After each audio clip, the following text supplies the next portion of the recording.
Apa kabar kepada semua? Nama saya Yala Confucian. Hari ini saya akan membuat pembentangan tentang pengenalan tugasan kumpulan 1, yaitu Malaysia merupakan sebuah negara yang mempunyai berbilangan bangsa dan kaum. Contohnya kaum Melayu, Cina, dan India. Tunku Abdul Rahman merupakan Perdana Menteri yang pertama selepas kemerdekaan tanah Melayu pada tahun 1957. Oleh itu, rukun negara telah dibentukkan dengan beberapa objektif dan prinsip demi mencapai keamanan dan kejayaan Malaysia. Namun demikian, terdapat beberapa halangan tentang isu perkauman dalam mengekalkan kemakmuran masyarakat. Akhir sekali, sebagai rakyat Malaysia, kita haruslah mengambil tindakan yang efektif supaya menambahbaikkan perbedaan kaum dan mewujudkan suasana yang harmoni dan sejahtera dalam kalangan masyarakat kita. Sekian, terima kasih. Keharmonian dalam masyarakat pelbagai kaum di Malaysia telah dedah ketika masyarakat menyertai aktiviti seperti gotong royong. Hal ini boleh dikatakan demikian kerana masyarakat yang pelbagai kaum saling membantu semasa gotong royong dijalankan. Selain itu, pelindakan masyarakat juga tidak boleh dipisahkan dengan keharmonian yang terdapat dalam Malaysia. Pendidik boleh dikatakan pemimpin masyarakat keharmonian. Selain daripada itu, media massa juga merupakan satu pengaruh yang boleh mengubah keharmonian. Ia boleh mempengaruhkan masyarakat ke arah yang baik. Sebagai contohnya, penyebaran tentang positif di Facebook akan mengubahkan pandangan seseorang atau masyarakat yang tengok. Akhir sekali, pengetahuan tentang tradisi berbagai kaum juga menetapkan perlakuan masyarakat dalam kehidupan yang harmoni. Sebagai contohnya, ada masyarakat Cina pantang tentang bagi nama kepada bayi yang belum lahir. Hal ini ialah untuk mengelakkan kesalahan fahaman masyarakat kepada pelbagai kaum. Pengetahuan tentang tradisi perlulah dikekalkan. Nama saya Lim Penny dan sekarang saya akan membincangkan isu-isu yang mencerdaskan perbuatan kaum. Yang pertama ialah perbezaan agama dan kebudayaan. Dalam Malaysia terdapat kaum yang berlainan seperti orang Cina, orang Melayu dan orang India yang mempunyai agama, budaya dan bahasa yang berbeza dalam kalangan lain. Oleh sebab itu, mereka kekurangan memahami dan mengenali telah menyebabkan diskriminasi agama dan kebudayaan antara kaum lain. Seterusnya ialah ekonomi yang berbeza. Setiap kaum, mereka menjalankan aktiviti ekonomi yang tertentu dan tempat kawasan akan berlainan. Dengan hal ini, mereka saling mencemburi antara kaum lain. Dengan contohnya, orang Cina dan orang India mencemburi orang Melayu mendapat perkhidmatan yang baik, manakala orang Melayu mencemburi orang Cina dan orang India mendapat kekayaan dan berjalan dalam kejayaan. Selain itu, ialah sistem pendidikan dan bahasa yang berlainan. Dalam Malaysia, bahasa kebangsaan yang digunakan adalah berlainan. Oleh itu, setiap kaum demi kepentingan sendiri dengan menghantar anak mereka ke sekolah bahasa ibuda kaum mereka. Kemudian ialah politik yang berbeza. Politik yang berbeza yang mengandungi bangsa, kaum dan etnik telah mengekalkan identiti yang kuat dan menyebabkan kecurigaan sesama kaum. Dan juga setiap kaum senantiasa mempraktiskan hak dan kepentingan mereka sahaja. Akhir sekali ialah dasar penjajah British. Mereka demi mementingkan diri dan keselamatan mereka dengan memisahkan kaum lain, dan juga penjajah menggamalkan berpecah dan memerintahkan politik dengan memaksa kaum berpisah. Sekian, terima kasih.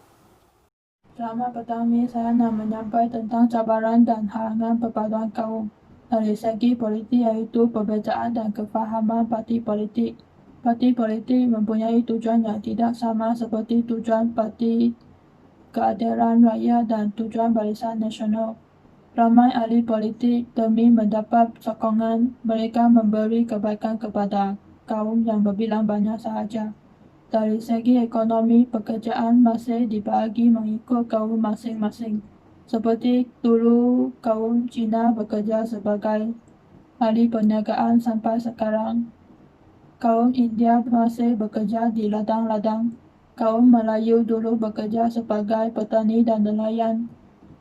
Sekarang ada sebahagian Melayu bekerja sebagai ahli perniagaan. Dari segi pendidikan, ramai rakyat Malaysia tidak bercakap dalam bahasa kebangsaan.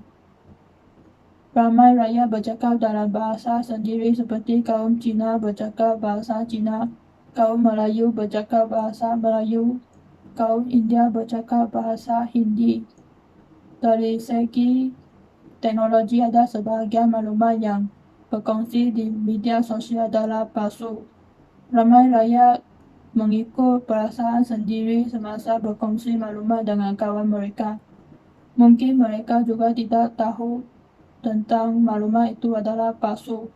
Oleh itu, rakyat hendaklah memeriksa kandungan maklumat sebelum berkongsi dengan kawan. Terima kasih. Kejadian, saya mau present langkah atau strategi yang boleh diambil. Pertama, ibu bapa boleh menghantarkan anak-anak mereka ke sekolah dalam persekitaran bahasa yang berbeza. Pada masa kini, banyak ibu bapa akan memberi anak-anak mereka menerima pelajaran di sekolah rendah dasar Cina. Hal ini untuk membudayakan anak-anak mereka bergaul dengan rakan-rakan dari berbagai kaum ketika mereka masih kecil.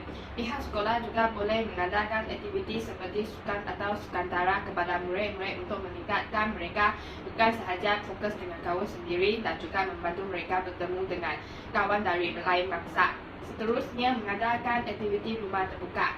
Contohnya Tahun Baru Cina, Hari Raya dan Hari Deepawali dan sebagainya. Semasa menjalankan rumah terbuka, kita boleh bermainan seperti congkak atau mahjong dengan kaum lain. Selain itu, meningkatkan peluang pekerjaan kepada rakyat dengan tanpa membilang kaum. Hal ini untuk mewujudkan bekerjasama antara kaum dan mengurangkan kemiskinan negara. Di samping itu, memenuhi keperluan asas rakyat. Kerajaan mesti pastikan setiap individu, keluarga dan masyarakat mendapat sokongan dengan tidak dipengaruhi oleh kaum dan agama. Akhirnya, membentuk rakyat mempunyai maklumat yang sama. Contohnya, membentuk bahasa kebangsaan sebagai bahasa penghantar utama. Di Malaysia, bahasa Melayu ialah bahasa utama dan bahasa rasmi. Tapi juga ada sesetengah sekolah tidak menggunakan bahasa Melayu sebagai bahasa utama. Contohnya, private sekolah. Untuk memupuk semua rakyat dapat membentuk bahasa Melayu sebagai bahasa rasmi, sekolah kebangsaan akan menggunakan bahasa Melayu sebagai bahasa utama. Hal ini kerana bahasa amat penting dalam masyarakat kita. Ia boleh memupuk rakyat menjadi sikap saling membantu. Thank you. Miss, selamat petang. Nama saya Wei Peng. Saya akan membentangkan bahagian kesimpulan. Titik pertama, kehormatan masyarakat berbagai kaum adalah misi penting bagi Malaysia untuk menggugurkan kemerdekaan dan kehormatan dalam masyarakat. Titik kedua, rungkun negara telah mempertetapkan beberapa objektif dan prinsip dengan semua warga dalam masyarakat Malaysia untuk bersama-sama hidup secara kehormatan dan kemudaratan dan harap semua rakyat bersatu. Titik ketiga, bagi meneruskan kehormatan di Malaysia, masyarakat perlulah menyertai aktiviti yang berfaedah. Contohnya, aktiviti gotong royong di taman. Selain itu, memberikan pendidikan moral yang betul supaya meningkatkan perasaan kepentingan berpaduan kaum dan membentuk masyarakat yang kehormatan mara generasi. Titik keempat, mewujudkan suasana perselisihan kaum dan konflik antara rakyat. Tambahan pula mengakibatkan rakyat menghilangkan kesedaran tentang kepentingan perpaduan kaum. Titik terakhir, terdapat beberapa langkah atau strategi yang dapat menggerakkan hubungan kaum di Malaysia. Antara adalah kerajaan telah melaksana berbagai dasar untuk menggerakkan hubungan kaum seperti dasar-dasar ekonomi, pendidikan, sosial dan sebagainya di Malaysia. Kerajaan juga membentuk satu institusi iaitu Rungku Negara untuk mewujudkan kemenangan masyarakat kita. Terima kasih.